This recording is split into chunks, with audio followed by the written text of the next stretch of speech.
buenísimo, un tema que tiene que ver con salvación. Justamente anoche en la iglesia nos hablaban sobre eso, sobre tener compasión con el necesitado, tener compasión no solo con aquellos que están de pronto en una condición extrema, pero también con aquella persona que está a nuestro lado, con un hijo, con un vecino, con un jefe, un compañero que quizás está pasando por una situación dura y necesita también del amor de Dios. Y justamente este es el tema en esta mañana.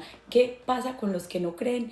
Y es que cuando llegamos a Romanos capítulo 9 nos encontramos con el apóstol Pablo preocupado por esa situación. Estaba tan feliz de poder conocer a Dios, estaba tan feliz de saber que tenía esa identidad de hijo, pero al mismo tiempo lo embargó una gran tristeza. ¿Cómo podemos lograr ese equilibrio de la alegría de conocer a Dios, pero al mismo tiempo esa angustia o ese deseo que nace en nuestro corazón porque otros también reciban ese amor, para que otros también tengan esa sanidad, esa salvación y esa libertad en sus corazones? Pues el autor del devocional nos cuenta que en 1974 él tuvo un encuentro con Jesucristo que cambió su vida totalmente, y él comprendió que Jesús había muerto por él y comprendió y experimentó su amor. Supo que Dios era real y conoció las extraordinarias bendiciones de tener una relación con Dios, pero casi que inmediatamente después experimentó lo que Pablo describe como una gran tristeza y un profundo dolor. Romanos capítulo 9 versículo 2 dice así: porque deseara yo mismo ser anatema, separado de Cristo, por amor a mis hermanos, a los que son mis parientes según la carne, que son israelitas, de los cuales son la adopción y la gloria del pacto, la promulgación de la ley, del culto y las promesas, de quienes son los patriarcas, las cuales según la carne vino Cristo, el cual Dios sobre todas las cosas es, bendito por los siglos de los siglos. Lo que vemos acá es al apóstol Pablo con una alegría muy grande por tener la revelación de Cristo, pero él anhelaba que todo el mundo alrededor experimentara y supiera lo que él también había experimentado. Ansiaba que su familia, que sus amigos, que todos conocieran verdaderamente a Cristo. Así que el apóstol Pablo se preocupó con tal pasión por su propio pueblo que ansiaba y aún estaba dispuesto a ser separado del pueblo que amaba para que ellos también se salvaran. Pero ¿qué es lo primero que encontramos aquí conforme a esta escritura? Lo primero es esa lección que Dios tiene, pero que necesitamos confiar en su misericordia y en su compasión. Si ustedes tienen la Biblia, les invito a que la abran conmigo en Romanos capítulo 9, y el tema de hoy es: ¿qué pasa con aquellos que no creen? Es una pregunta muy contundente y tal vez en algún momento te la has hecho, porque tú quieres buscar de Dios, tú quieres tener una vida diferente, que tu familia pueda ver un testimonio de vida, de fe, pero al mismo tiempo te duele cuando ves que la persona como que no quiere. Es como el enfermo que tiene la medicina y no la quiere, es como el que tiene dolor de estómago y la mamá le dice: tómese esta agüita de apio, y él le dice: guácala, eso sabe horrible, yo no quiero tomar eso, no me gusta, y rechaza y rehúsa el remedio. Es como que tienes la solución, tienes la salida para que esa familia sea diferente, tienes la solución para que tu hijo salga de ese conflicto, pero no la quiere. Y eso es muy difícil. Yo creo que todos los que estamos aquí conectados en algunas circunstancias nos hemos encontrado pensando de esa manera.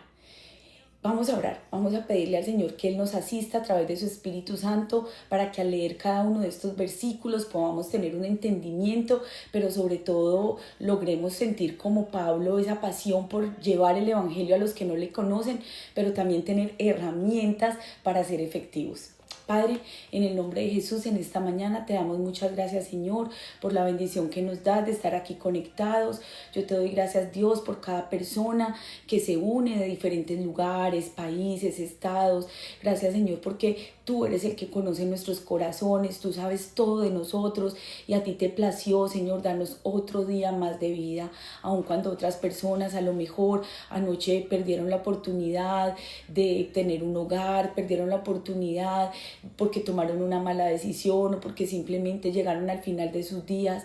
aún así hoy tú nos das la bendición de respirar, de ver, de tocar, de abrazar, y por eso te damos gracias, Señor, porque a pesar de que no podamos ver el milagro, tú sigues obrando, porque a pesar de que estemos pasando quizá por una noche oscura, tenemos la fe de que mañana amanecerá, que habrá un nuevo día, que volveremos a sonreír. Yo te doy gracias por cada persona que está aquí conectada. Yo oro, Señor, que podamos escudriñar cada uno de estos versículos con sabiduría, que tu Espíritu Santo nos dirija, nos asista, nos acompañe, y que al final de esta oración, al final de este tiempo, podamos salir con una sonrisa, que toda carga, que todo peso en el alma, en el corazón se vaya, que todo aquel que a lo mejor está con una enfermedad física, una enfermedad emocional, hoy pueda respirar tu paz, Señor, que hoy ocurran milagros económicos, que hoy ocurran milagros familiares, que hoy ocurran milagros de trabajo, milagros en esos documentos,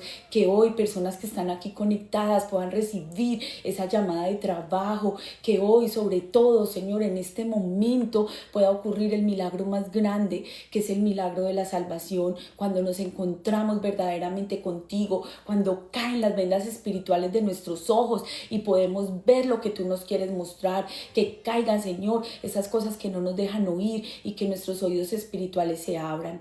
Te amamos, Dios, ponemos este momento en tus manos, que nos escondas bajo tu abrigo y que podamos, Señor, leer esta palabra con ojos de fe. En el nombre de Jesús, ¿cuántos dicen amén?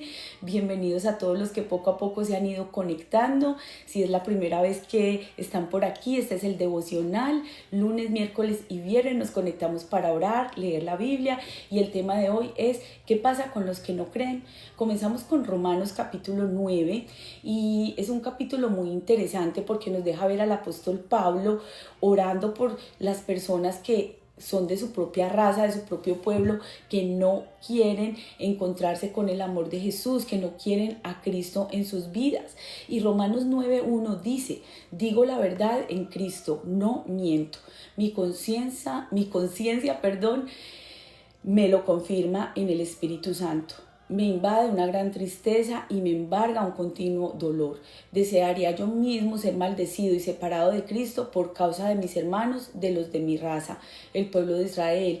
De aquellos son la adopción como hijos, la gloria divina, los pactos, la ley y el privilegio de adorar a Dios y contar con sus promesas.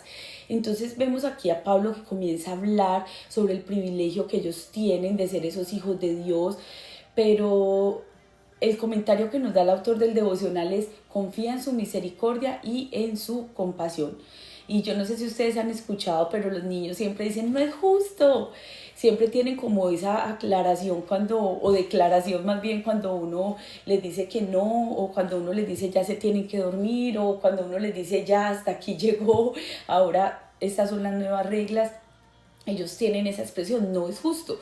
Y el clamor no es solo de los niños, sino también de muchos adultos respecto a la fe cristiana. Y dice el autor del devocional: después de haber llegado a la cumbre, la epístola final del capítulo 8, Pablo vuelve a reflexionar sobre la raza de Israel en los capítulos 9 al 11.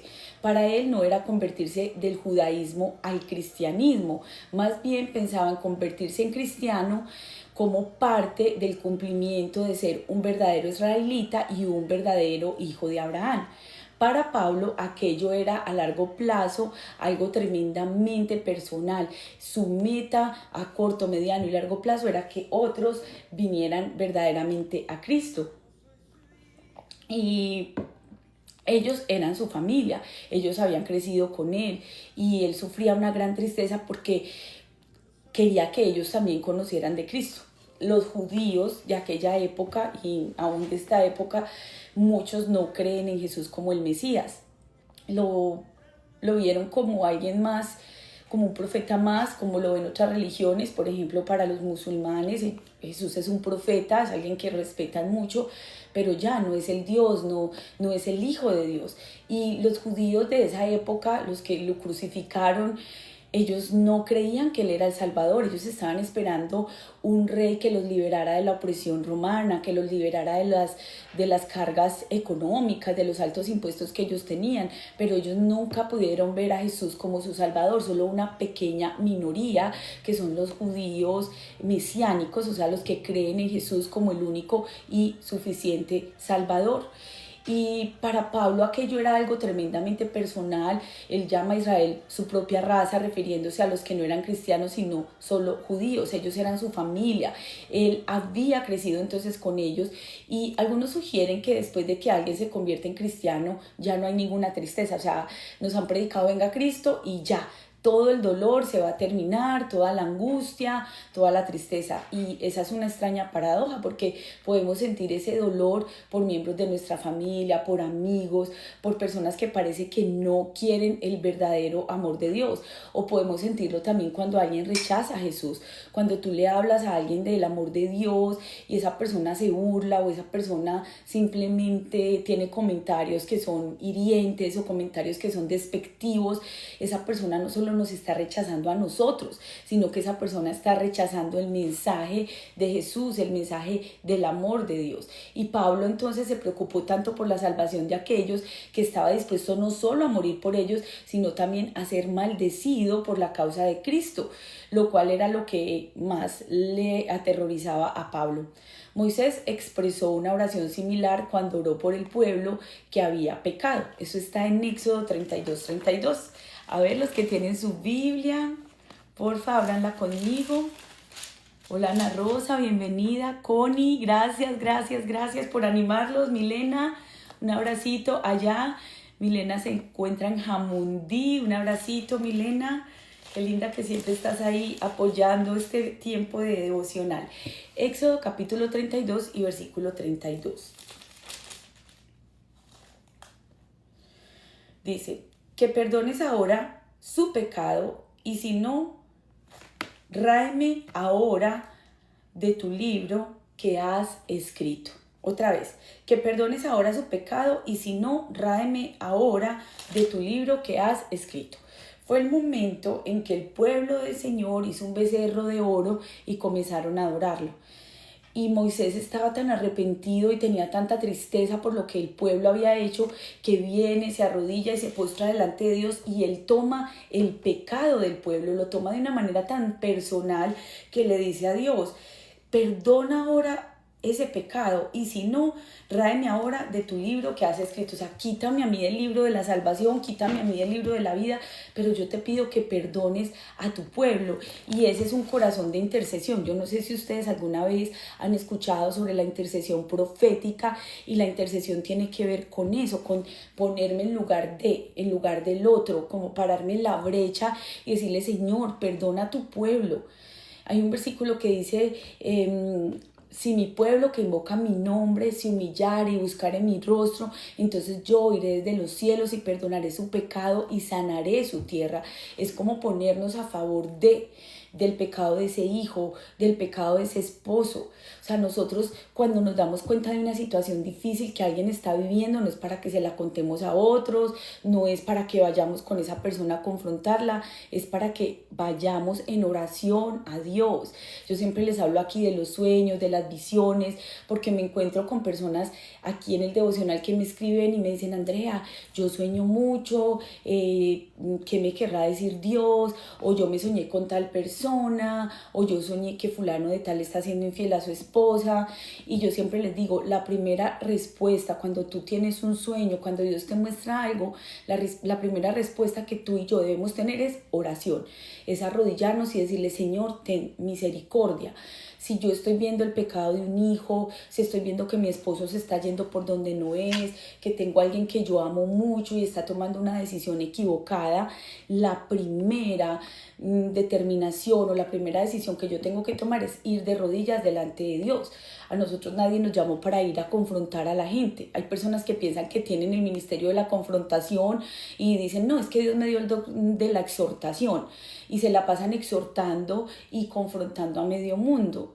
Y no es eso. O sea, lo que nosotros vemos aquí con el apóstol Pablo es que él estaba dispuesto aún a dar su vida para que esas personas salieran del error. O sea, Pablo estaba viendo la situación tan dura y él decía, yo estoy dispuesto a lo que sea con tal de que mis hermanos vengan a Cristo, porque ser cristiano para él no era dejar el judaísmo, sino era complementarlo, como se los leí aquí hace algún momento. Entonces es algo impresionante que nosotros también podemos sentir. Solo la vida del único sin pecado, Jesús, podía expiarlos. Jesús estuvo dispuesto a ser maldecido y separado. ¿Por quién? Por cada uno de nosotros. No solo estuvo dispuesto después de su sacrificio, sino que fue aceptado y fue eficaz. Y no hay nada que tú y yo podamos añadirle. Pablo no podía hacer nada más, ya Jesús había hecho la obra completa. Ya Él hizo la obra, a ti y a mí solo nos toca confiar, solo nos toca creer y orar. Yo siempre les he dicho, antes de hablarle a Dios de las personas, antes de hablarle a las personas de Dios, tenemos que irle a la presencia del Señor y hablarle a Dios de esa persona. O sea, antes de ir y confrontar a tu hijo, decirle, no, arrepiéntete, busca de Dios, es ir con Dios y decirle, Señor, ayúdame a ser testimonio para mi hijo, para mi hija, ayúdame, Señor, para que mi vida pueda reflejarte a ti y que mi familiar pueda venir también a tus pies. O sea, hablar con el Señor. Otra vez, cuando tú sientas que alguien está mal, cuando tú te enteres de que, no sé, ese matrimonio se está acabando, ve y ora, ve y habla con Dios antes de ir y confrontar a esa persona. Solo la vida del único sin pecado, o sea, Jesús, podía expiarlos. Jesús estuvo dispuesto a ser maldecido, a ser separado. Sin embargo, para sorpresa y tristeza de Pablo, se da cuenta de que la mayoría de su propio pueblo ha rechazado aquel don extraordinario de redención y perdón que Dios nos ha ofrecido también a nosotros. Todo y sin embargo, dice, todos y sin embargo pueden adoptarlo o pueden rechazarlo. Lo que es aún más triste para Pablo es que ellos, los judíos, son el pueblo elegido de Dios. El Señor en su soberanía había escogido, había elegido de manera especial al pueblo de Israel. Dice el versículo, les voy a leer el versículo 4 y 5. Estamos en Romanos 9, para los que toman nota, Romanos capítulo 9. Bienvenidos todos los que poco a poco se han ido aquí agregando al devocional. Hoy estamos hablando de un tema que está buenísimo. ¿Qué pasa con aquellos que no creen? Esa es una pregunta muy contundente. ¿Cómo podemos interceder? ¿Cómo podemos orar? ¿Cómo podemos pararnos firmes? Dice el versículo 4 de Romanos 9. De ellos son la adopción como hijos, la gloria divina, los pactos, la ley y el privilegio de adorar a Dios y el contar sus promesas. De ellos son los patriarcas y de ellos son la naturaleza humana, porque de esa naturaleza humana nació Cristo, quien es Dios sobre todas las cosas. Alabado sea su nombre para siempre. Aquel antecedente en el que Pablo está mirando todo un contexto en el cual el pueblo debería creer. En todo ese contexto, en todo ese antecedente, Pablo se vio muy atormentado por una pregunta: ¿sería que la promesa falló? Y la respuesta es no, la promesa no falló. Entonces, ¿cuál podría ser la explicación? Su primera respuesta fue decir, en efecto, ¿te has dado cuenta que Dios nunca hizo las promesas a todos los antecedentes de Abraham? Y luego presenta dos ilustraciones, una de Isaac en comparación con su hermano Ismael y la otra comparando a Jacob con su hermano Esaú. En ambos casos la promesa fue dada a uno y al otro no. ¿Esto es justo? Esa sería la pregunta que nos deja el autor del devocional. ¿Acaso Dios es injusto? Su respuesta es que si alguien dice que Dios es injusto es porque no conoce a Dios. Y es aquí donde nosotros tenemos que preguntarnos en la misericordia de Dios. La Biblia no va más allá de responder algunas preguntas y nos habla de la gran compasión que Dios ha tenido, de su justicia, y nos enseña tanto a tener libre albedrío, pero también cómo a elegir. O sea, Dios tenía un plan para su pueblo, pero al mismo tiempo les dio la oportunidad de elegir. O sea, tú y yo tenemos que ir a aquellos que amamos y simplemente es compartirles con nuestra vida, con nuestro testimonio, y que ellos tengan ese libre albedrío, que ellos tengan esa decisión de elegir o de no elegir esa salvación. ¿Cómo podemos orar? El autor del devocional nos dice: ora dándole gracias a Dios por ser tan amoroso, tan misericordioso, tan lento para la ira, pero tan grande en amor, dándole gracias por haber muerto en la cruz por amor a cada uno de nosotros, y pidiéndole que nos ayude a tener esa comprensión del evangelio, de la salvación, y a no darlo por sentado ni a dejarlo pasar nada más, sino a recibir ese regalo de la salvación. A lo mejor hoy haya aquí alguien conectado que diga: bueno, es que a mí me han predicado mucho de Dios, yo hasta he ido a las iglesias, pero me cuesta dar ese paso. Hoy el Señor está recordándonos ese amor tan grande que Él tiene por nosotros, y que estamos a tiempo de abrirle la puerta de nuestro corazón. Para terminar, con Oseas capítulo 12, 13 y 14, encontramos aquí un resumen que nos habla del amor de Dios una vez más. Para los que recién están llegando el día de hoy, les cuento que hemos estado estudiando el libro del profeta Oseas, y el libro del profeta Oseas nos muestra el amor incondicional de Dios. Deja el pecado y vuélvete a Dios. Ese es el título de estos capítulos para el autor del devocional del día de hoy, y vemos que el amor de Dios por nosotros es incondicional, que nos ama no porque lo merezcamos o porque lo hayamos ganado. Él nos ama sin límites. Miremos qué dice Oseas 14:14. Acá lo tengo ya listico para ustedes. Perdón, Oseas 14:4. Oseas 14:4. Amén. Por aquí Jackie dice: nadie nos amó tanto como Él. Definitivamente así es. Hola Desiree, bienvenida. Lady, un abracito. Gina, Vanessa, Alma, Karen, a todos, que Dios los bendiga grandemente. Este tema de hoy es muy interesante porque la mayoría de los que nos conectamos aquí somos personas creyentes. La mayoría le hemos entregado nuestra vida a Cristo. La mayoría de pronto vamos a una iglesia o nos conectamos todos los días en fe, en oración con Dios, para orar, para leer la Biblia. Pero tenemos alrededor de nosotras personas que amamos mucho, personas que queremos y que como que se niegan a recibir el regalo más hermoso que podemos tener, que es el regalo de la salvación. Porque sí, Dios puede sanarnos, Dios puede liberarnos, Dios puede restaurarnos, Dios puede proveernos, pero lo más grande que Él quiere y puede darnos es la salvación. Pero no solo para nosotros, sino para toda nuestra familia. Pero entonces la pregunta de hoy es: ¿y si alguien no quiere creer? Miremos lo que dice entonces aquí Oseas 14:4. Yo sanaré su rebelión, los amaré de pura gracia, porque mi ira se apartó de ellos. Yo sanaré su rebelión, los amaré de pura gracia, porque mi ira se apartó de ellos. Otro versículo, ese mismo versículo en la versión, se lo voy a leer acá en otra versión que me llamó mucho la atención, lo borré, pero Oseas 14:4 en la TLA, ay, se me fue de acá.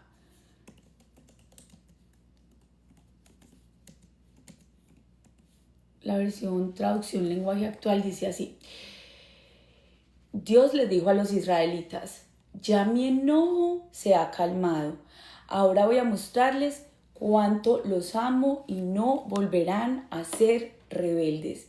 Ya mi enojo se ha calmado, ahora voy a mostrarles cuánto los amo y no volverán a ser rebeldes. Yo no sé cuántos de ustedes toman esa promesa, pero yo la tomo para mi vida, porque en muchos momentos nosotros nos hemos revelado del amor de Dios, pero también muchos de los que amamos se han alejado de su amor y de su misericordia.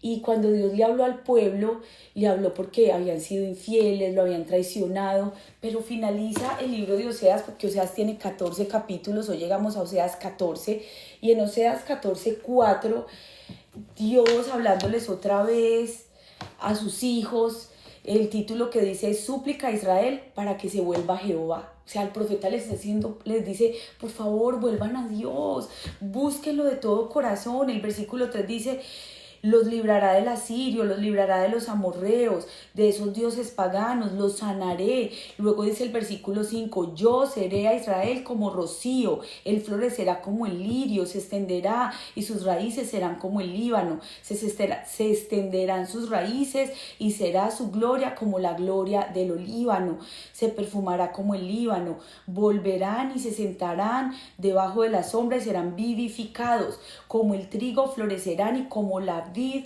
su olor será como el vino del Líbano. O sea, recordemos que este es un libro profético, está escrito en un lenguaje que es como poético, en un lenguaje que es muy profundo. Entonces, cuando el profeta le está hablando al pueblo de Dios, les está mostrando lo que Dios quiere para ellos, lo compara con imágenes tan gráficas como el olivo del Líbano, dice, volverán y se sentarán debajo de la sombra de un árbol grande, dice, serán vivificados como el trigo. O sea, el trigo para ellos lo era todo, era su cosecha, de eso se alimentaban, de eso producían riquezas, y entonces les dice, si ustedes se vuelven a Dios, van a ser así, van a ser tan fructíferos como el trigo, van a florecer como la vid. Y es que todo este libro nos muestra algo muy contundente. Perdón el resumen para los que de pronto ya se lo saben, pero para los que están nuevos hoy aquí en el devocional y quizá no conocen el libro de Oseas, este libro nos muestra al profeta, un hombre de Dios, que el Señor le dice, ve y cásate con Gomer. Gomer era una mujer que vendía su amor por dinero, era una mujer esclava sexualmente. Y Dios le dice, ve y cásate con ella. Y todo el mundo lo mira como, Dios mío, ¿qué va a ser el profeta? Este es un hombre de Dios. Recordemos que el profeta era el que traía a Dios a la tierra. El sacerdote, o sea, habían sacerdotes y eran los que lideraban al pueblo, los que lo conducían. Los sacerdotes llevaban al pueblo delante de Dios, pero el profeta tenía la función de transmitir la palabra de Dios a las personas. Tenían la función de llamar al pueblo al arrepentimiento. Hoy en día la gente cree que profecía es que te digan Dios te ama, Dios te dice que no temas, Dios te dice que todo va a estar bien. Eso no es, es parte de la profecía, pero no es el todo. Profetizar es anunciar las buenas nuevas. Y un profeta es aquel que confronta con la palabra, que exhorta, es aquel que edifica con la palabra de Dios. Eso es profecía. Profecía no es alguien que se la pasa contándole el futuro a las otras personas y diciéndoles lo que va a pasar mañana. De hecho, para los profetas no era fácil. O sea, imagínate lo que tuvo que hacer Oseas. Para que el pueblo viera lo que ellos estaban haciendo, fue y trajo la prostituta, la compró, la trajo a su casa, la puso hermosa, la trató como la mujer más digna, la puso en un lugar especial, tuvieron hijos, pero después de que llegan esos 3 hijos, Gomer dice, ay no, eso es muy bonito para ser cierto. Y se va otra vez con sus viejos amantes y se vuelve a prostituir. Y el Señor le dice otra vez al profeta Oseas, ve y trae a Gomer. No creo que haya sido tan fácil para él, o sea, es que él la tenía en la casa, tenía 3 hijos, era un hogar lindo, todo el mundo los podía ver, wow, cómo se restauró, cómo Gomer ahora se viste diferente, cómo cuida su casa, pero no, ella se volvió a sus amantes, ella volvió a hacer lo mismo del pasado. Y lo que Dios estaba mostrándole al pueblo a través de Oseas era el amor que él tenía por ellos, que a pesar de que se apartaban de Dios, que a pesar de que él los había restaurado, los había limpiado, los había purificado, volvían a revolcarse en el mismo lodo, se volvían al mismo pantano. Cuando Dios ya los había sacado de esa arena movediza, los había puesto en roca firme y ellos volvían otra vez a ese pasado. Y yo creo que esto nos refleja a nosotros, porque a veces Dios nos muestra de tantas maneras que Él no quiere que volvamos a ese mismo lugar. Él ya nos sacó de ahí, Él nos liberó de ese pecado, Él nos liberó de esa tentación, pero nosotros somos los que volvemos otra vez a lo mismo.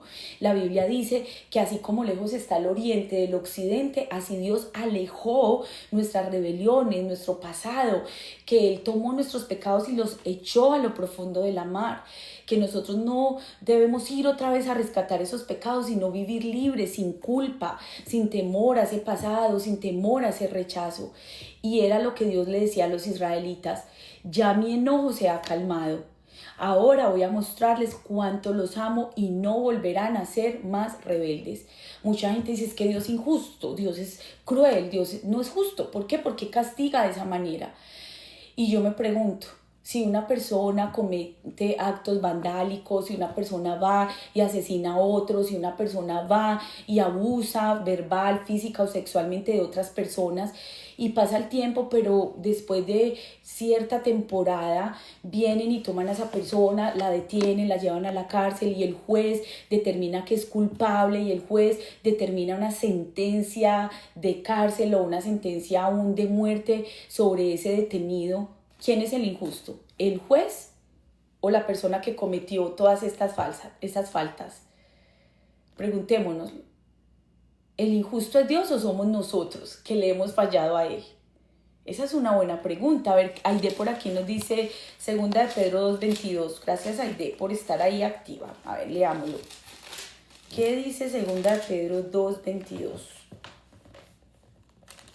Esta luz está terrible hoy. Pero les ha acontecido lo del verdadero proverbio. Sí, ese versículo es fuerte, Aide, créeme que lo pensé, pero no lo iba a leer, pero gracias, Aide, por recomendarlo. Dice, pero les ha acontecido lo del verdadero proverbio. El perro vuelve a su vómito y la puerca lavada vuelve a revolcarse en el cieno.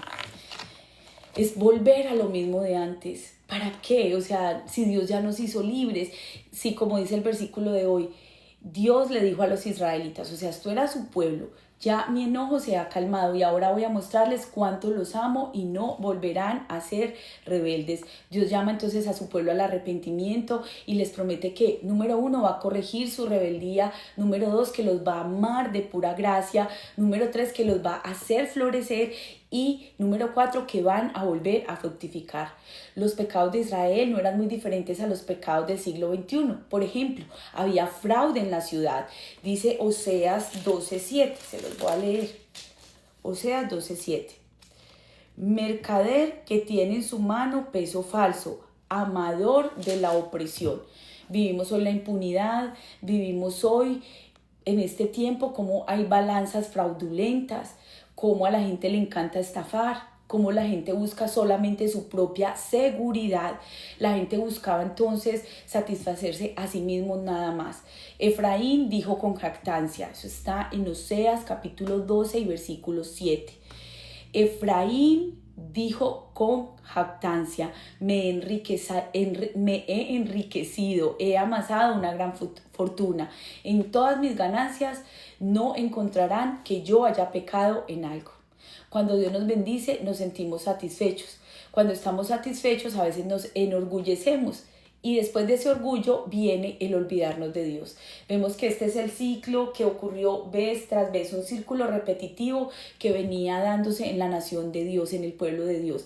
O sea, Dios nos bendice, dice Oseas 13:6. Dios nos bendice y estamos satisfechos y nos enorgullecemos. Luego, dice la parte final de este versículo, nos olvidamos de Dios. Luego, nos vamos por el camino equivocado. Y luego dejamos de dar fruto.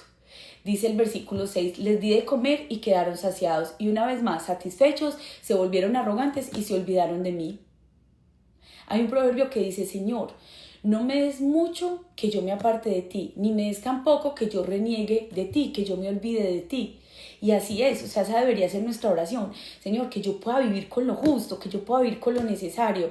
¿Por qué? Porque a veces nuestro corazón se llena de orgullo y terminamos como el pueblo apartándonos y olvidándonos de Dios.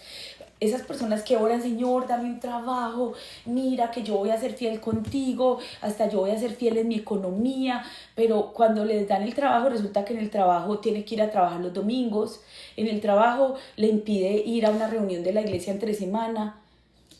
Entonces uno dice, le estás pidiendo a Dios una bendición, pero cuando ya tienes esa bendición, ¿qué haces con ella? Te olvidas de Dios. Le estás pidiendo al Señor que te provea, que te provea, que te provea, que vas a ayudar, que vas a ser fiel. Pero cuando ya tienes esa bendición, ahora dices, es mucho. Porque alguien dice, no, si yo tengo $100 y Dios me dice que lo que le pertenece a Él son $10, Pues es fácil, me quedo con 90, dar 10 no es problema. Ah, pero Dios me comenzó a bendecir y resulta que ahora pasé de tener 100 a tener 10.000 en mi cuenta. Entonces dar 1.000, no, 1.000 es mucho, o sea, se los van a robar, ese pastor se va a hacer rico. No, en esa iglesia saber qué van a hacer con eso, ¿sí ves? A veces pensamos que con lo poquito es fácil porque podemos prometer un montón de cosas, pero cuando Dios ya nos bendice, ¿será que somos fieles con lo que nosotros le hemos prometido al Señor? Y eso ocurría con su propia nación, con su propio pueblo. Cuando se sentían satisfechos, se llenaban era de orgullo y terminaban apartándose de Dios. Tengamos cuidado con lo que le prometemos a Dios. Seamos fieles en lo poco, porque así Dios nos dará lo mucho. Seamos fieles en lo ajeno, porque un día Dios nos dará lo propio. Si tú no puedes ser fiel con $1, nunca vas a ser fiel con $10.000 ni con $50.000, porque el que es fiel en lo poco, un día Dios le dará lo mucho, un día Dios le dará lo propio. A pesar de los pecados, Dios les prometió redención. Dice, habré de rescatarlos del poder del sepulcro, los redimiré de la muerte. ¿Dónde está, oh muerte, tus plagas? ¿Dónde está, oh sepulcro, tu destrucción? Eso está en 1 Corintios capítulo 15, versículo 55. La muerte ha perdido su poder sobre nuestras vidas a través de Jesús cuando nosotros nos volvemos a Dios. Él nos promete que floreceremos, que echaremos renuevos y que nuestro fruto procederá solamente de Dios. Qué poderosa es esta palabra, de verdad que yo siempre les digo acá que a mí me encantaría como darles el mensaje bonito, como solo decirles no, el Señor está con nosotros, no teman, todo va a estar bien. Y de verdad, o sea, me gustaría mucho, mucho, mucho que ese fuera el mensaje, pero también a veces el mensaje es de arrepentimiento, también a veces el mensaje como el de hoy nos confronta porque estamos pensando qué pasa con los que no creen, pero también qué pasa con nosotros cuando nos alejamos de ese amor de Dios. No, yo no soy la esposa de Santiago Alarcón, mi esposo se llama Federico Oquendo. Bueno, a todos ustedes que se han conectado el día de hoy, gracias por estar ahí, por sus comentarios. Por aquí Pati nos dice, ¿por qué volver a nuestro pasado pecaminoso? Porque volver a nuestro pasado pecaminoso, pero volver al Señor en su misericordia nos trae de vuelta al redil. Claro que sí, amén. Bueno, pues vamos a orar, vamos a dejar esta palabra en las manos de Dios, vamos a aprovechar para orar por aquellos que no creen, por aquellos que han endurecido su corazón. Les decía que anoche en nuestra iglesia, se llama Comunidad de Gracia Katy, para los que están aquí por primera vez o de pronto viven en Houston y no tienen un lugar donde reunirse, nosotros somos Comunidad de Gracia Katy, estamos en el 19214 de la Clay, ahí nos reunimos los jueves a las 7:30 de la noche, los domingos 11 de la mañana y 1 de la tarde. También tenemos servicios para los niños, para los jóvenes. De hecho, toda esta semana ha sido intensa y de trabajo porque estamos organizando la escuela bíblica de vacaciones, decorando la iglesia. Les invito a que vayan a nuestra página en Instagram, Comunidad de Gracia Katy. Ahí van a ver videitos de los niños, videitos de los voluntarios decorando la iglesia. Es un momento muy, muy lindo. Pero les cuento todo esto porque justamente anoche la prédica tenía que ver con este tema y a mí me impactó muchísimo cuando vine a estudiar anoche para conectarme con ustedes hoy, porque decía, wow, Dios como siempre nos habla y como siempre, si estamos en ese mismo espíritu de fe y de oración, Él va a confirmar la palabra. Y para mí este tema es confirmación de una prédica que recibimos anoche, en la cual nos hablaban de tener compasión, no solamente por los que están allá en África o por el que tiene una necesidad muy terrible o está pasando por un hambre muy horrorosa, sino también por ese vecino, por ese hijo, por esa persona que está cercana a nosotros y que a lo mejor vive una situación dura y que nosotros tenemos en nuestras manos la solución, que es Cristo Jesús. Entonces vamos a orar. Ayer mi esposo nos hacía ese llamado y nos decía, escriba el nombre de esa persona, escríbalo y ore, porque en la cruz del Calvario Jesús derramó su sangre por amor a nosotros, pero también por esa persona que necesita creer en Dios. A veces tenemos hijos que crecieron en la fe, que conocen de la palabra de Dios, pero llegan a la adolescencia o a la juventud y se apartan, ya no quieren de Dios, dejaron de creer. Pero nosotros vamos a orar en esta mañana con fe, amén.